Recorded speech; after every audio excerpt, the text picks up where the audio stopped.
Is Thursday morning. It is October 24th. Rise and shine, rise and shine. I'm WESH 2, first warning meteorologist Eric Burris.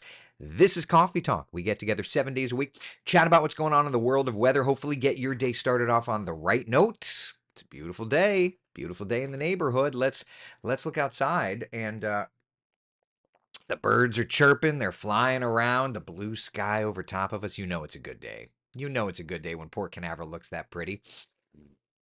If you take a deep enough breath, I feel like you can almost smell the salt in the air. The birds are up. It's beautiful. Good morning. Good morning. All right, let me go to downtown Orlando, check in, see what's doing here. Looking over toward the soccer stadium, the football stadium. It's beautiful, beautiful. Tavares, how you doing this morning? Oh man, I love it here. I do. I love it. I love it. There's Ocala, Marion County. You are starting off on an absolutely, absolutely beautiful note. Good morning, my friends. Good morning. Temperatures out the door. Can we talk for a minute? Current 5 minute. Okay. 5 minute Marion. Let's start in Marion County. These temperatures, chef's kiss. 56 at the Ocala airport. This is live data. Again, comes in every 5 minutes. So it's not going to agree with what's on the bottom ticker. Those are the official numbers, okay? That comes in 53 minutes after every hour, or 7, 8 minutes before every hour. 59 in downtown Ocala. It's 55 in Reddick, 59 degrees in Bellevue. How do you like that? Oh, man, that's so nice. All right, let me take you over to Lake County. Check out your temperatures. 59 in Marion County side of the Villages. We're at 60 degrees on the Lake County side of the Villages. 59 Lady Lake, 63 Okahumpka. It's 58 in Altoona. That is so nice. Let's see here. We'll go to Seminole County next. See what's doing. Castleberry, good morning, good morning. 63 degrees, 65 Lake Mary, 66 over at the Sanford Airport. Orange County, yeah, how pretty is this? 66 in downtown. It's 65 Lee Vista, Avalon Park, 66, 62 in Apopka, Flagler County. Get you loaded up. See, that's the fun of not having this stacked. You have to type it all in. 59 degrees, Grand Club, Matanzas, Hammock Beach at 64. It's 64 in Flagler Beach, Volusia County. Check in on you because it's so nice. Upper 60s right at the shoreline. I see 58 De Leon Springs. It's 61 degrees in Orange City.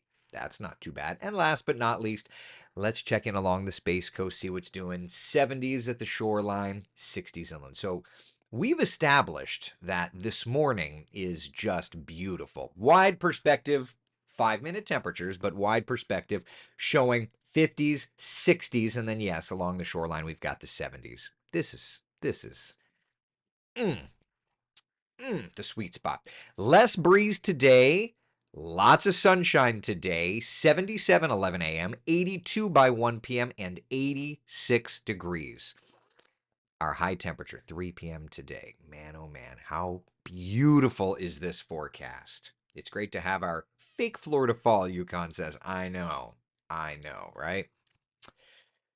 I just had Foxy Lady out, very comfortable. A few mosquitoes, but great. Is that a dog or a cat? Or is that what we refer to ourselves as? I've just never heard Foxy Lady, so I'm assuming that that's a pet. Ah, all right. So it's gorgeous. We've established that. Forecast today. Can we also establish just how nice this is going to be?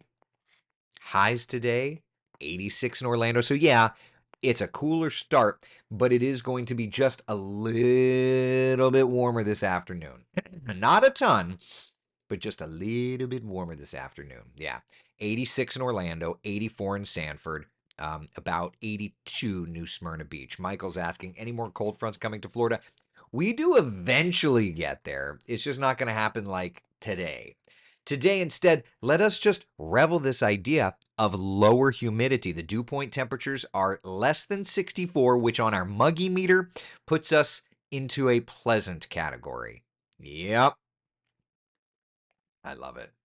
Man, I love it. Now, that said, The forecast for today is gorgeous.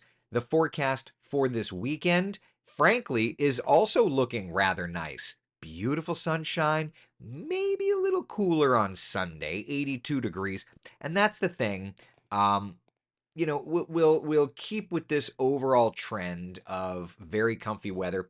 Here's the setup: high pressure and control, but watch. It's like a backdoor cold front of sorts comes in tonight into tomorrow, just kind of keeping us gorgeous. High pressure continues to settle in for Saturday. And then on Sunday, another little like backdoorish cold front. So that's where it's going to drop in temperature just a little bit. But all in, my friends, this is a fantastic forecast. This is gorgeous, man. I think it's time to turn off the pool heater. My kids seem to be uninterested in the pool, and I don't need to waste the money. So there we are. All right, 7-day forecast, mid 80s the next couple of days, but there's that front, right? Kind of weak backdoor front first, like today, tomorrow, then into Sunday, another. So you see the high temperatures drop off just a couple of ticks, 82. Look at the morning low. Sunday morning, which is funny, like Alicia and I are going to go flying. Sunday morning, 62 in Orlando. Let's look at Sunday's morning low temperatures around Central Florida. I'm going to brace for impact here. Like widespread low 60s. Marion County, I think, will be very similar to where we were this morning. So maybe a light sweatshirt, but like the metro, gets down just a little bit more, just a little bit. The devil's in the details, and in this case, that ain't a devil at all. That's gorgeous. So there we go. And then into the kind of Monday, Tuesday, Wednesday time frame, we'll get a few additional showers trying to work in. But that's pretty. No matter who you are, no matter where you are, that's pretty. So I love that. Yukon says, as long as the low stays around 70 in Melbourne, it's great walking dogs at 5:30. I agree with that. I agree with that. It is looking so nice. Rich, good morning to you. Good morning, everybody. We've got great weather here. Yeah. Janice, how's Alex doing? Does he fly for a job? Maybe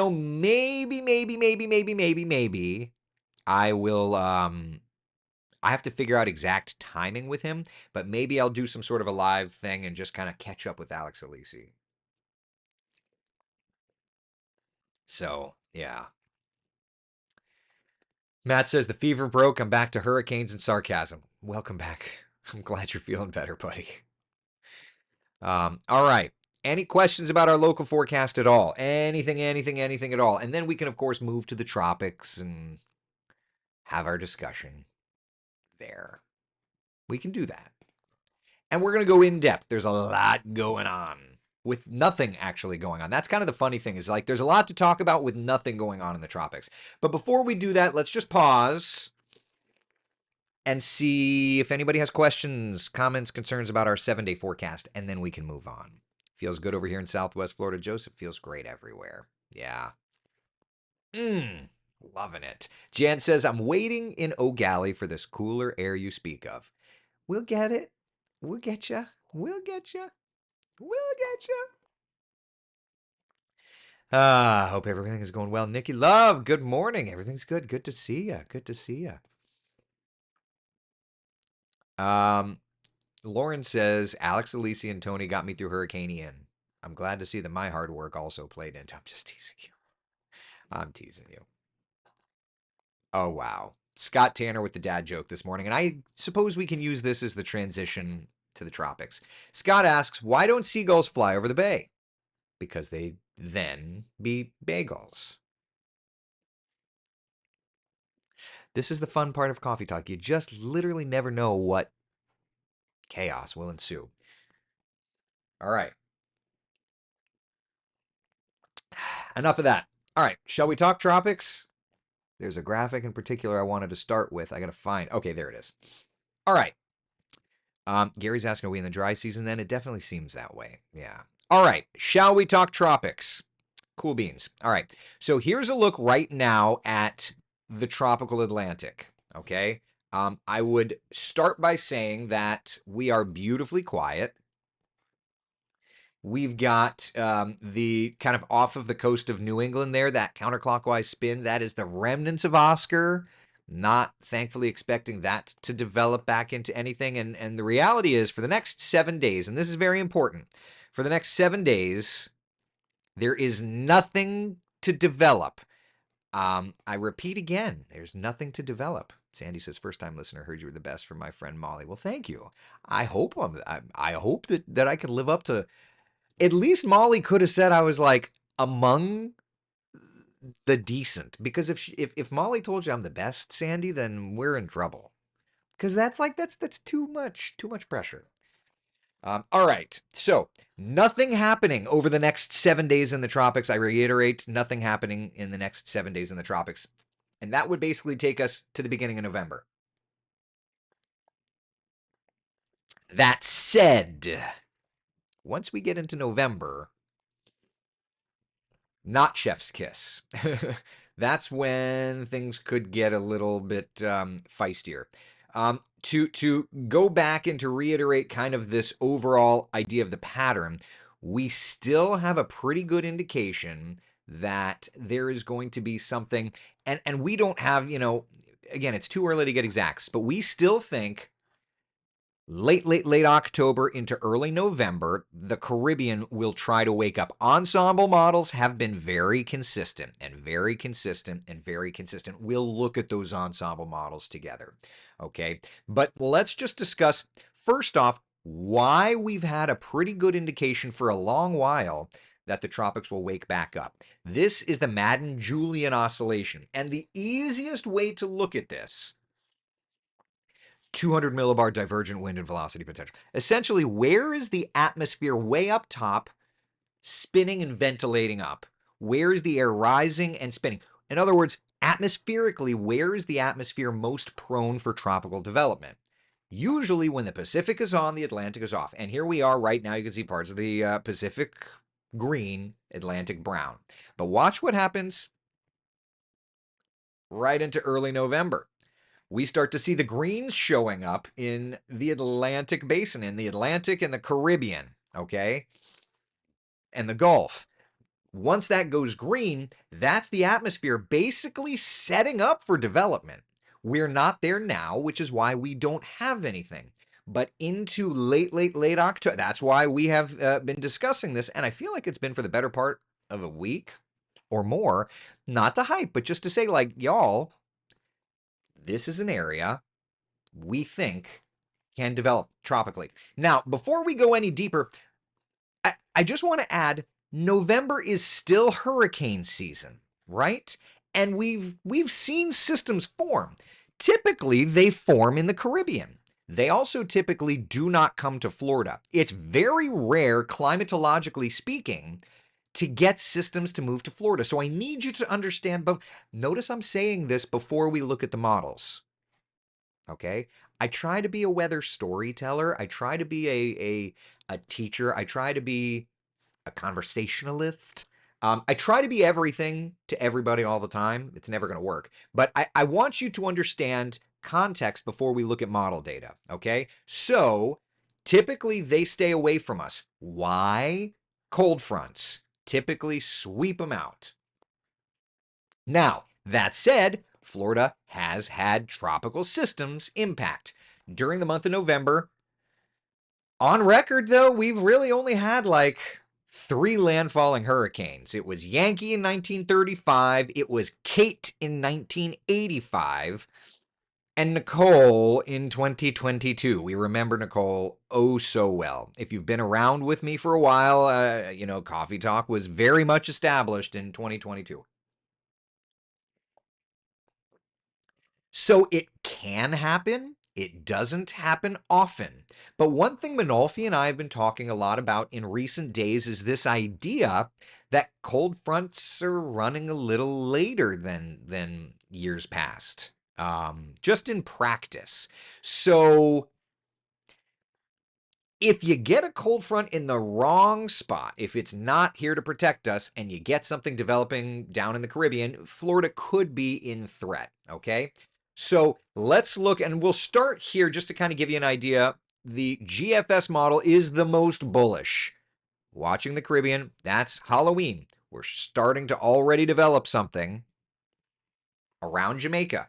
And then afterward, becoming a hurricane November 3rd, 4th, 5th-ish, okay? So this has started the interwebs going crazy. I will always tell you that I'm going to share every bit of weather data with you. I'm not going to hide weather data, but I am going to give you context. So I'm going to reiterate this idea here, watching the overall pattern. Okay? The models have continued to show development ideas, but paths, etc., are just, it's just too early to see anything, okay? So let's look at the models. I'm starting with the GFS, not because it's the scary one. I mean, I'm just going to tell you the truth. It's the scary one. But I'm going to start with the GFS because I always start with the GFS. Okay? So let's just kind of get situational awareness here. Top left corner, GFS, quarter degree, initialized 06Z today. This is the most recent run of the GFS. Mean sea level pressure normalized anomaly. In other words, it just kind of shows the high pressure areas out in the Gulf, for example, right now in the warmer shades. It shows the lower pressures in the blues, greens, and purple shades. It just kind of overshows pressure. So it gives us a really clear look, okay? High pressure building in this weekend. We know this. It's going to be a gorgeous weekend. But into this weekend, already some hints down there where it says current temp 56 in Ocala, right? You see a green dot over the southern Caribbean. Little piece of CAG energy, okay? By about Wednesday, Thursday of next week, so around Halloween, the model's starting to deepen an area of low pressure. This is the current run of one model. Now I'm going to take you through everything, okay? And I'm going to give perspective, but we're just following the most recent run. 993, 990 millibar low. So that would be like a hurricane approaching Jamaica. 979, 97, 969. What is that? That's a 958 millibar low, okay?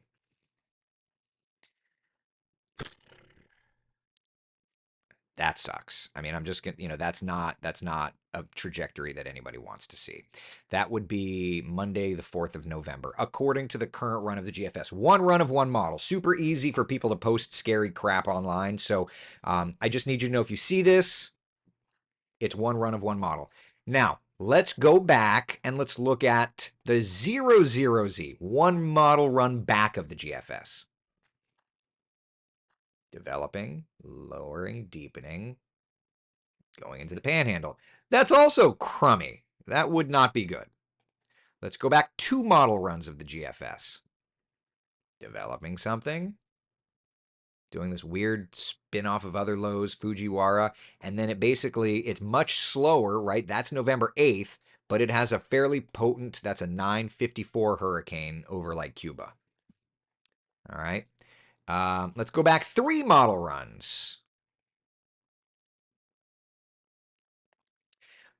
Some weird Fujiwara stuff, another hurricane trying to develop. But yeah, so what I'm taking away from the GFS at this point is strictly that it wants to develop operational model, wants to develop a hurricane. Okay, that's like 4 model runs of the GFS. Let's look at the European model. Completely different physics go into this model. All right. High pressure, looking great. We have to go to the 0Z, one run back because the 0Z and the 12Z are the only runs on the European that go far out. Okay? Here's the European. Trying to develop low pressure, but that's November 3rd. It's got something, but nothing closed off, nothing terribly organized. All right? That's the 0Z. If we go to the 12Z, it's got like nothing. So the GFS is wanting to show something. The European is not wanting to show something. Let's go to the European AI model.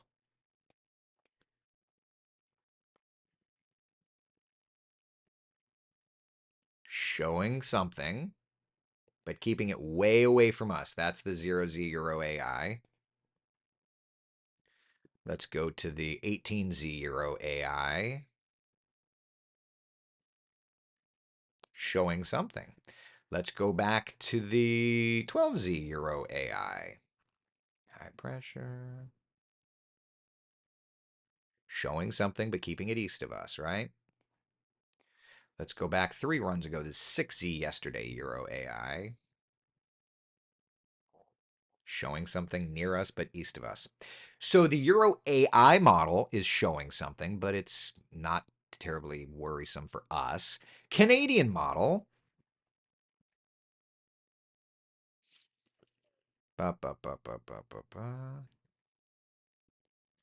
Not really showing much. Lowering of pressure, but not anything crazy. The 12Z, lowering of pressure, but nothing crazy. The 0Z, there goes Oscar. Lowering of pressure. It all comes down to wind shear. If there's wind shear in the Caribbean, yeah. So Kylie's asking, so which is usually the correct model? It's not even which model is usually the correct model. It's what atmospherically sets up. If we've got wind shear in the Caribbean, it's going to really struggle to develop anything. That has to do with a cold front protecting us. If there's a cold front protecting us that throws shear out ahead of it, that would. If a cold front is not here protecting us, no wind shear, this thing could become a hurricane and could go somewhere. So it's important to note, going back to what I said earlier, cold fronts during the month of November typically protect Florida.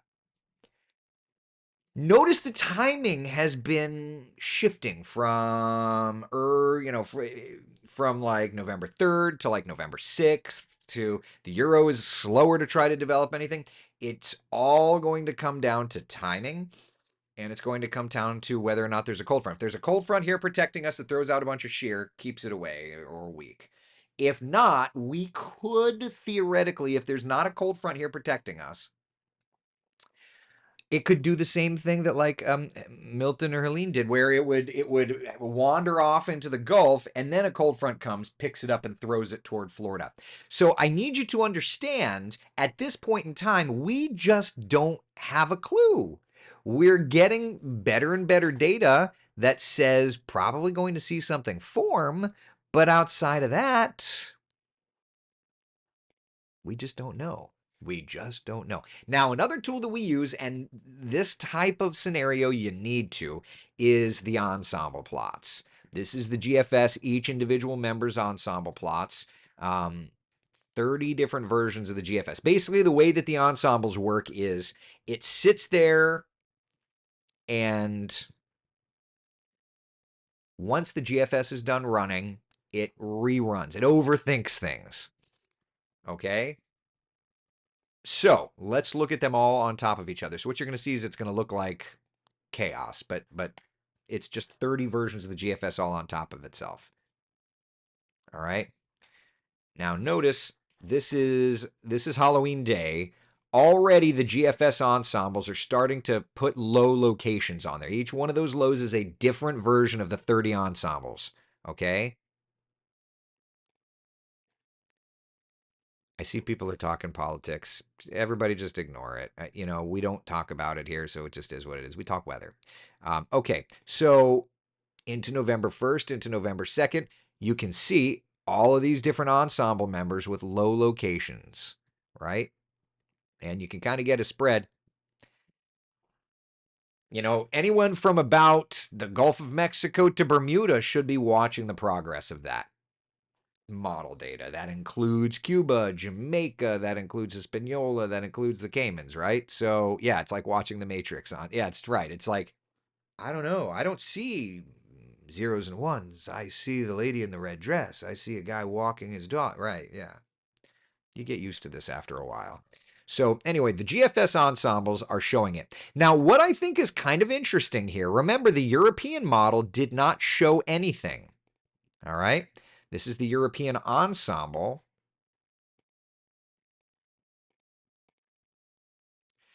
The European ensemble is dialing up the idea. So the European deterministic model is not showing something, whereas the European ensembles are showing something. Most of them are weak, but the idea is that the European is even trying to sniff this out as well. It hasn't dialed into it yet. So I've got a fairly high certainty that at the very least we're going to see some disturbed weather in the Caribbean. It's all going to come down to cold fronts. If there's a cold front, this could not be a problem for us whatsoever. It could shear it apart and not ever develop. But if there's not a cold front kind of in the ballpark, then it could get a little more interesting. And I don't mean this in a hypey way at all. It's an area of interest. I still have my Halloween decorations out. I have no plans on taking them down. Okay. Kylie's asking, so when should we recheck the stats to firm up the possibility? I'm going to be checking them every model run, and I'm going to be putting updates out like twice a day. I'm going to do like this extended deep dive on the coffee talk every morning. And in the afternoons, I'll do my little like Aaron Sorkin walk and talks, 1 minute 30 easily digestible bits. So I'll be updating you plenty. Okay. But to me, it's just something to watch. And Coffee Talk is here for us to take deep dives. But my takeaway is still 37 days away from the end of hurricane season, and I am counting down. Right? That's where I'm at. Okay? Halloween decor. If this comes, it's after Halloween. Well, my point is, Jeff, I'm not taking anything down yet. I plan on taking it down after Halloween, sure. If this comes, it would be after Halloween. But that's when my Tom the Turkey goes out front of the house for the kids. I plan on putting Tom the Turkey out the day after Halloween. Yeah. Thanks, Matt. I appreciate it. Hashtag West Wing. I don't typically enjoy the cold, but in this case, yeah, I'm doing my cold front dance. Oh, yeah, for sure. I would agree with that. Yeah. Then I can sleep. I want to sleep already. Joseph says, this has been one roller coaster of a hurricane season. Tony and I yesterday went and did a little digging. Okay. I was updating, let me, story time. I was updating this graphic, and he's like, all right, let's just take a minute and look. Beryl was a Cat 5. Helene was a Cat 4. Kirk was a Cat 4. Milton was a Cat 5. So we've had 2 Cat 5s and 2 Cat 4s. Manolfi's like, bada bing, bada bing. How does this rank into other seasons? And I'm like, oh, that's interesting. Because if you remember, Jeremy and I saying in March, this year the percentage of storms to get strong would probably be a little higher than normal, right? So we did some digging. This year we've had 4 Cat 4 and 5 storms. Take a look. The only season that ever had more through today's date had 5. The peak number of Cat 4 and 5 storms in a single season is 5. So we've had 4 this year. The only times we have ever had more is 1961, 1999, 2005, and 2020 had 5. I just thought that was kind of an interesting little stat. So, again, always nerding out on data. As Manolfi and I were going through this, I'm like, I wonder how we could make this graphic something. But there you go. So anyway, it was just I thought it was kind of interesting. Tina, was there Eric Tony hurricane coverage? If so, I missed it and think it would have been a fun time. Tony and I have not done a hurricane together. Was Irma our last one together? I don't remember. Probably was Irma. It's probably been since Irma that Tony and I did it together. Yeah. So, interesting. Vanessa says, trends are our friends. I want new friends. I know. Let's continue to watch. That's all. We'll continue to watch the models. Right? All right. So that's where we're at. Nikki Love says, I think it was Irma, right? I think it was Irma was the last time Tony and I did hurricane coverage together. And then after that, the whole weather team kind of turned around and yeah. Changed some staffing. Yep. Oh, Skylar, thanks for hanging with us. Lisa says, thank you for always being the voice of reason and calm during the entire hurricane season, and always. I appreciate it in you. Well, thank you very much. I appreciate that. Is there a difference between how many years they form or just... Oh, I mean, it was just kind of something interesting is all. Yeah. Are you not together during hurricanes so that one of the senior Mets is always on? I would think so. Nikki, I think that was the idea, right? I think that was the idea was Tony is grandpa guard, and maybe I'm like young hip dad guard, and they wanted to spread it out for the newer members of the team. At least years ago, that was the initial thought.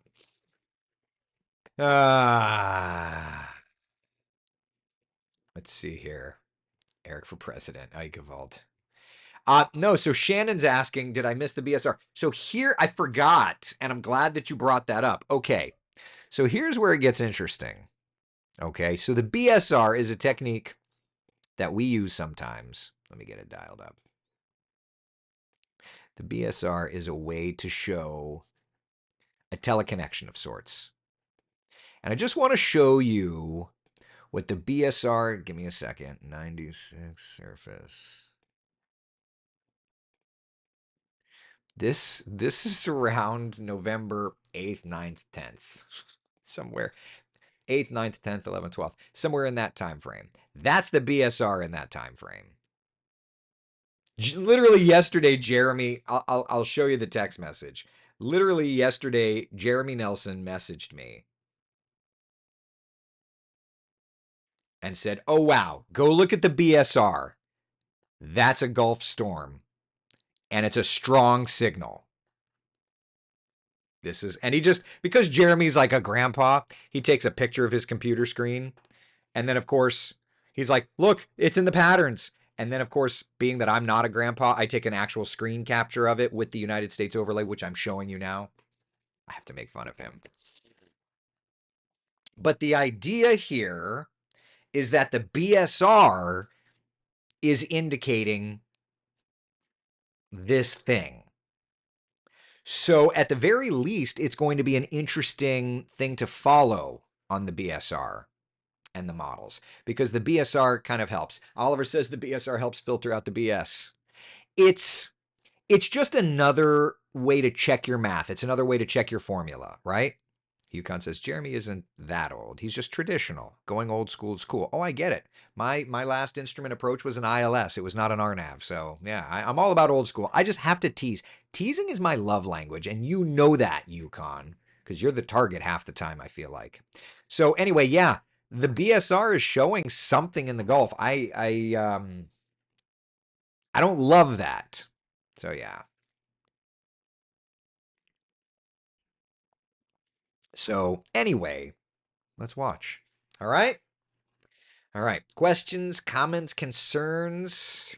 Gary, are you making fun of grandpa's? Hold on. Got to take my back pill. Oh, my back. No. I'm just teasing. Teasing is my love language. If I don't tease you, you know. All right. So in the meantime, let's watch the tropics. We're fine otherwise. Tropics are quiet for the next 7 days. Let's just look at the 7-day forecast together. Let's sip our coffee together. Let's just know that it's going to be fine. Skylar, like the November 8th, 9th, 10th, 11th, in that time frame is when the BSR is showing it. Could be even a little bit later than that. Yeah. All right. Thank you, Cliff. Deborah's asking, how did you and Jeremy meet and decide to start tracking the tropics? When he was in our Wisconsin station, Kevin Johnson, trail mix on the Appalachian Trail, introduced us and was like, we're going to be, he's like, you two are going to be friends. And Kevin Johnson basically assigned us as friends. And then when Jeremy moved to Savannah, to our sister station there, into a tropical market, we just continued to be friends. And now we talk like a couple of yentas. It's like a little funny. So anyway, that's how. All right. Should it be something we keep an eye on in Tallahassee? Yeah, I would say so. I would say that it's hurricane season. We always need to be watching. That's all. All right. All right. That's all I got. Any questions, comments, concerns? Robin's asking when the last time Florida got hit by a November hurricane. It was 2 years ago. It was Hurricane Nicole. That stunk. Let's not do that again. All right. Questions, comments, concerns, anything? Time for my first cup of coffee. Go make that the best, Matthew. Yes. Yes. All right. Be the sunshine in someone else's day. Thank you for hanging out for Coffee Talk. I will see you guys. I'm doing the noon and 4 today, so I'll see you then.